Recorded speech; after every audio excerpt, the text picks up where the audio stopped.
when a remedy changes, goes to another remedy, that second remedy could belong to any kingdom or any miasm, because the state changes. When the state changes, the new state could belong to any kingdom or any miasm, because miasm and kingdom are not some things fixed. They are simply a classification of the state. Kingdom and miasm is only a classification of certain dimensions. Miasm is a classification of the pace and the depth and the desperation of a given state. Kingdom is a classification of the experience or the sensation. So the new state would have a new experience and a new depth or a pace or desperation. Then it will be different. So nothing remains fixed when a remedy changes.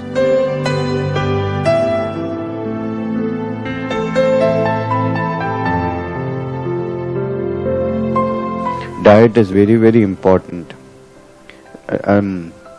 Last week, my colleague, very, very close friend of mine, Dr. Nandita Shah, she got the President's Award, Nari Shakti Award from President Pranab Mukherjee for creating awareness about diet all over India.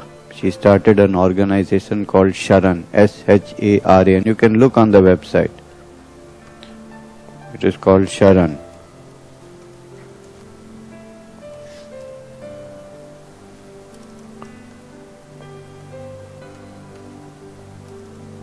This one, Sharan. And basically, her idea is that if we eat a gluten-free, dairy-free, natural and organic food, then almost all diseases can be helped and many of them can be cured. And she has several thousands of cases to prove it, and her system is now very, very popular across India. And I sincerely believe that what she is saying is true. There are two issues, of course, in this. One issue is that first of all, it's difficult to change, and oil-free. Another is oil-free. Oil-free, dairy-free, gluten-free, organic. These are her 4 principles. And everything should be whole grain. Suppose you eat rice, wheat, wheat to no, but rice, other things, whole grain, brown and whole grain, organic food. And she's doing amazing job. And we have adopted her system in other songs. Many of our dietitians are trained by her. One is it's difficult to change, which is something we have to, again, as we said, awareness we have to create again and again. The second is, it's not so simplistic, because there's also a state of being which is creating stress, It's not only the diet. It's also your state, your genetics, your so many other orientations. So all this has to work in tandem. Diet, exercise, meditation, counseling, spiritual orientation, homeopathic treatment, awareness, art, music. If you combine or work together in sync, and diet is a very, very important part of. But also that our bad habits in diet, one is due to unawareness. But the second is also due to our cravings, which are also part of our own state. Also the desire to overeat is also part of our state, because there is some stress inside, no? So these all require also good homeopathic treatment. So in tandem, it's very important. But when the patient is ready for it, we create the awareness about the diet, and changes in diet help a lot. I think it's very, very important.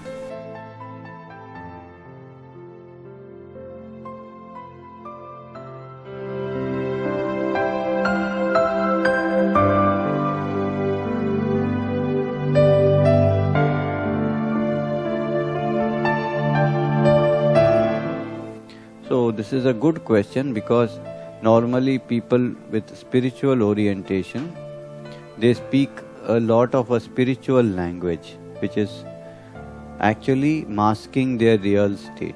So you say, do you feel any anger? No, doctor, I accept people, everybody is okay, God is great, I am full of gratitude towards the world, I feel totally at peace. And inside he is having cancer. That is the problem. So he is suppressing a lot of his state. In this it requires a good case taking. So you say, what is peace for you? Peace means there is no agitation. What is agitation for you? And then you have to probe what he is not having. What is he avoiding by this kind of spiritual thought? So in this way, it's a clever case taking, or you have to go to the state before he went into his spirituality, or you have to probe his dreams, or you have to ask the observation of other people.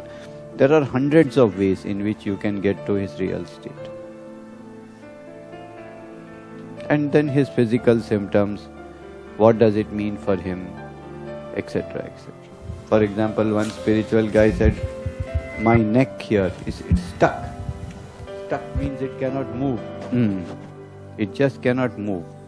And then his state came out to be mangifera, because he says, in meditation my main experience is movement, freedom. I am not stuck with my desires and thoughts. And again he used the same gesture, I am not stuck. So in this way, you have to probe.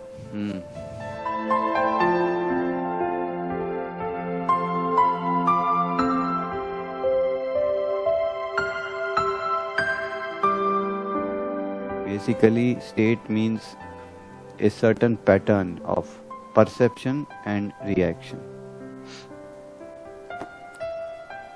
There is volume or intensity of the state, like you can turn up the volume of something, of a other song, let us say other song. It is playing very loudly in you, constant and loud. And with the remedy, the volume goes down. The constancy goes down. So it's not playing all the time, and it's not playing at that volume. Therefore, you are able to live a more objective life, not only from your point of view, which was very, very loud and very constant. You are not stuck in one thing, but it recedes more into the background. So you are able to, for the most part of your life, live more free and more alive to the moment, rather than from your own perception and reaction. Are you with me? So that's what I mean by dilution of state. So as your state dilutes, the volume of your other song goes down, and you are able to be more and more free and in the moment. It's there in the background, but it's not in the foreground or shouting itself aloud. You got it?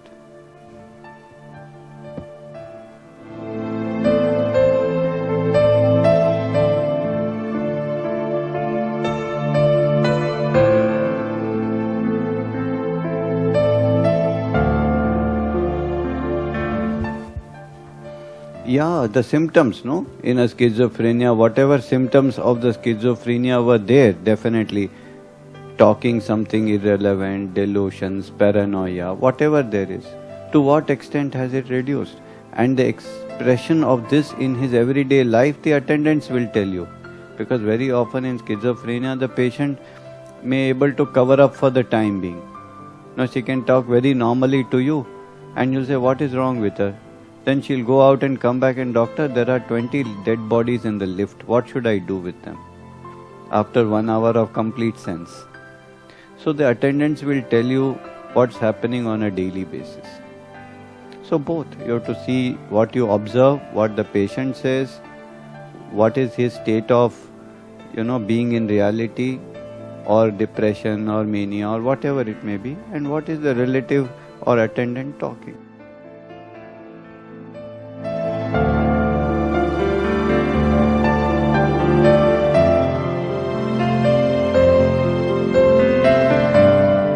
can't take all the delusions.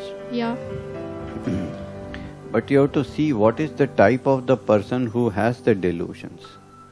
It's a whole art. Mahesh Gandhi can teach much better, but I can tell you in short that the delusions by themselves are not that important. It is important who has the delusion, why he has developed this state, what does it mean for him, what is the effect on him, what does it tell us about him, when did it start, what was the exciting factor.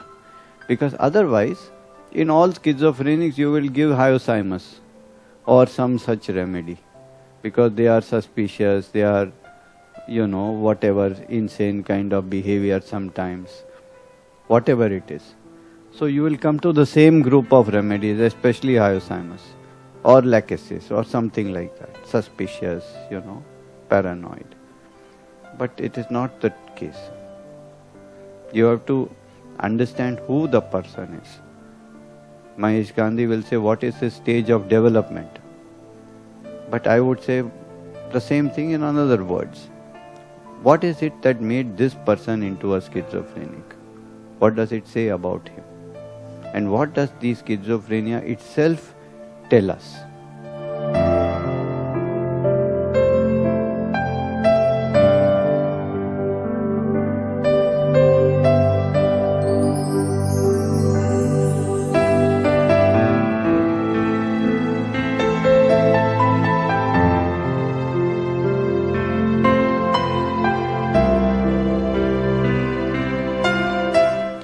Well, the answer is very simple. In all these cases, the answer is very simple, that when something seems to not go further, whether it is eczema or the next question is also the state is not going any further, we repeated, we gave different potency, but nothing happened, then we have only one solution available to us, which is to review the case and to see if there is another remedy or another potency that is needed. Beside this, we have really no other way.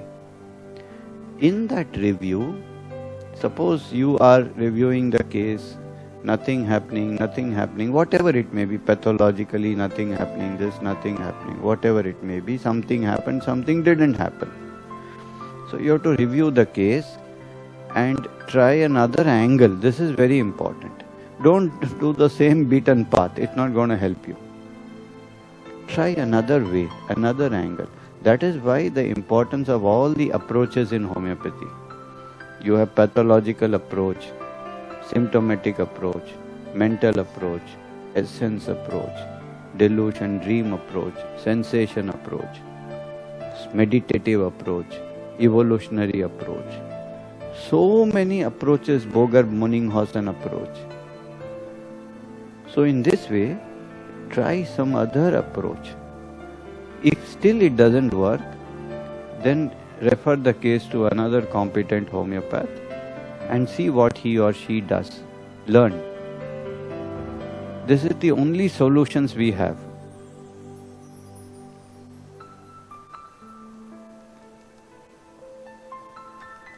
And yes, in spite all your effort, in spite everything, there are some cases who will not respond.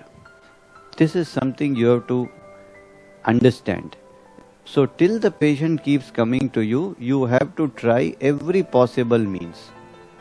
Your way, your review, referral, other approaches, whatever it may be. You are free to try anything you want at that time. Think. Think of things you would not think of. There are so many things in homeopathy you have no clue about.